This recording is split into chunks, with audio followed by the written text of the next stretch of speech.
வணக்கம் நண்பர்களே. தமிழ்நாட்டில் இருந்து ஒரு புதிய வகை எக்ஸ்பிரஸ் அம்ரித் பாரத் எக்ஸ்பிரஸ் ரயில் இயக்கப்பட உள்ளது. நாம் எல்லோருக்கும் வந்தே பாரத் ரயில் பற்றி நல்லாவே தெரிஞ்சிருக்கும். இந்தியன் ரயில்வேயோட அடுத்த வெர்ஷன் தான் வந்தே சாதாரன்னு சொல்லக்கூடிய அம்ரித் பாரத் எக்ஸ்பிரஸ். இது ஏழைகளின் வந்தே பாரத் ரயில்னு சொல்லலாம். இந்த அம்ரித் பாரத் எக்ஸ்பிரஸ் ரயிலில் என்னென்ன ஃபியூச்சர்ஸ் இருக்குது, எந்த வழித்தடத்தில் தமிழ்நாட்டில் இயக்கப்பட உள்ளதுன்ற ஃபுல் டீட்டெயில்ஸ் தான் இந்த வீடியோவில் நம்ம பார்க்க போகிறோம். இது வரைக்கும் நம்ம சேனல் சப்ஸ்கிரைப் பண்ணாதவங்க சப்ஸ்கிரைப் பண்ணிக்கோங்க. வாங்க வீடியோக்குள்ளே போகலாம்.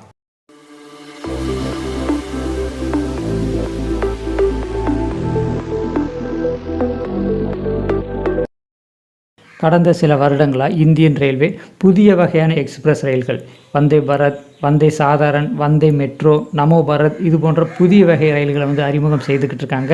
இதில் வந்தே சாதாரன் ரயிலோட பெயர் தான் அம்ரித் பாரத் ரயில்னு பெயர் மாற்றம் செய்யப்பட்டுள்ளது. இந்த ரயில் சேவை 2023 டிசம்பரில் முதல் முறையாக அறிமுகம் செய்யப்பட்டது. வந்தே பாரத் ரயில்கள் 700 கிலோமீட்டர் தூரத்திற்கும் குறைவான தூரத்தில் இருக்கிற நகரங்களை இணைக்கும் விதமாக இயக்கப்பட்டு கொண்டிருக்கிறது. அம்ரித் பாரத் ரயில்கள் 1000 கிலோமீட்டருக்கும் அதிகமான தூரத்தில் இருக்கிற நகரங்களை இணைக்கும் விதமாக இயக்கப்படுகிறது. ஏற்கனவே இந்தியாவில் வடக்கு, தெற்கு, மேற்கு, கிழக்கு எல்லா பகுதிகளிலும் இணைக்கும் விதமாக சூப்பர் ஃபாஸ்ட் எக்ஸ்பிரஸ் ரயில்கள் 3000 கிலோமீட்டர், 3500 கிலோமீட்டர் தூரம் வரைக்கும் இயக்கிக்கிட்டு இருக்காங்க.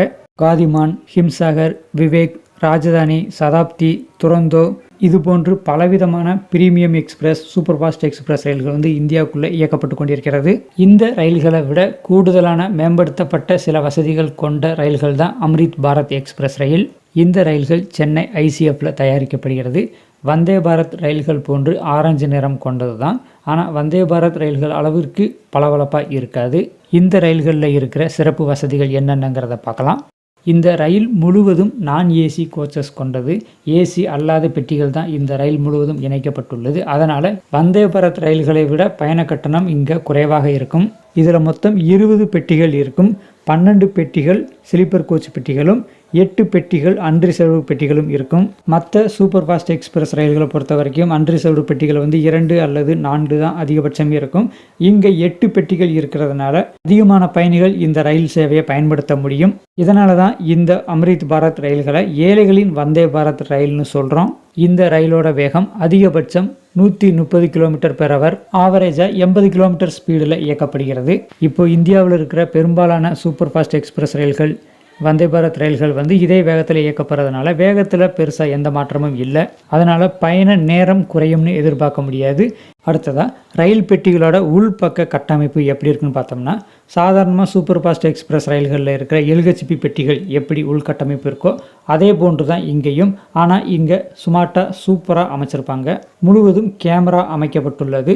அனைத்து இருக்கையிலும் mobile charging point with mobile holders, காற்றாடிகள், சுமார்ட்டான அமரும் இருக்கைகள், தூங்கும் இருக்கைகள், luggage racks, reading lights, passenger information system, bio vacuum toilets, wash basin. இந்த வசதிகள் எல்லாமே LHP பெட்டியில் சாதாரணமாகவே இருக்கிறது தான். இங்கே நல்லா நீட்டாக ஸ்மார்ட்டாக அமைச்சிருப்பாங்க. அடுத்ததாக இயக்கப்படும் முறைகள் பார்த்தோம்னா, வாரத்திற்கு 1 முறை அல்லது 2 முறை தான் இயக்கப்படுகிறது. இதுவரைக்கும் இந்தியாவில் 2 வழித்தடங்களில் மட்டும்தான் இந்த அம்ரித் பாரத் ரயில் இயக்கப்பட்டு கொண்டிருக்கிறது. ஒன்று டெல்லி ஆனந்த் விஹாரில் இருந்து பீகார் மாநிலம் தார்பங்காம் வரைக்கும் இயக்கப்படுகிறது. இது வாரத்திற்கு 2 முறை இயக்கப்படுகிறது. இன்னொரு ரயில் மேற்கு வங்காளம் மால்டாவில் இருந்து கர்நாடகாவில் இருக்கிற பெங்களூர் SMVT வரைக்கும் இயக்கப்படுகிறது. இது வாரத்திற்கு 1 முறை மட்டும் இயக்கப்படுகிறது. அதிக தொலைவிற்கு இந்த ரயில்கள் இயக்கப்படுறதுனால தினசரி இயக்குவதில் சில சிக்கல்கள் இருக்குது. இந்த ரயிலோட பயண கட்டணம் சாதாரண எக்ஸ்பிரஸ் ரயில்களை விட 15% அளவிற்கான பயண கட்டணம் அதிகமாகவே இருக்கும். அதே போல் வந்தே பாரத் ரயில்களை விட 20 அல்லது 25% பயண கட்டணம் குறைவாக இருக்கும். பெங்களூரில் இருந்து மேற்கு வங்காளம் மால்டா வரைக்கும் இயக்கப்படுகின்ற ரயில் ஜோலார்பேட்டை, காட்பாடி வழியாக இயக்கப்படுகிறது. அதனால் தமிழ்நாட்டின் வழியாக இயக்கப்பட்டு கொண்டிருக்கிறது. மேலும் இன்னொரு புதிய அம்ரித் பாரத் ரயில் தமிழ்நாட்டிலிருந்து வட இந்தியாவுக்கு இயக்க பரிந்துரை செய்யப்பட்டுள்ளது. அதாவது நம்ம மதுரையில் இருந்து கொல்கத்தாவில் இருக்கிற சாலிமார் ரயில் நிலையம் வரைக்கும் தான் இந்த ரயில் இயக்க பரிந்துரைக்கப்பட்டுள்ளது. மதுரையிலிருந்து சேலம், ஜோலார்பேட்டை, காட்பாடி, ரேணிகுண்டா வழியாக இயக்கப்படும். இந்த ரயிலை தினசரி இயக்க வேண்டும்னு பரிந்துரை செய்திருக்காங்க.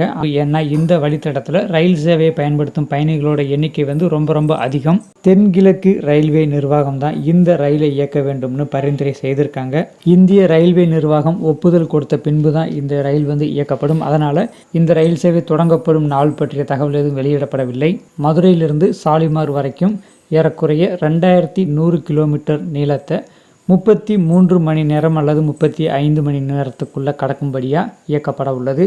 இந்த ரயில் சேவை தொடங்கப்பட்டால் தமிழ்நாட்டிற்கான 2வது அம்ரித் பாரத் ரயிலாக இருக்கும். இப்போது வந்தே பாரத் ரயில்கள் எந்த அளவுக்கு அதிகமான எண்ணிக்கையில் இயக்கப்படுகிறதோ அதே அளவு எண்ணிக்கையில் அம்ரித் பாரத் ரயில்களும் இனி வரும் காலத்தில் இயக்கப்பட வேண்டும். ஏன்னா தொலைதூர பயணங்களுக்கு இந்த ரயில் ஒரு சிறப்பான ரயில்னு சொல்லலாம். பல முக்கிய நகரங்கள் வழியாக பல மாநிலங்கள் வழியாக பயணம் செய்யக்கூடியது.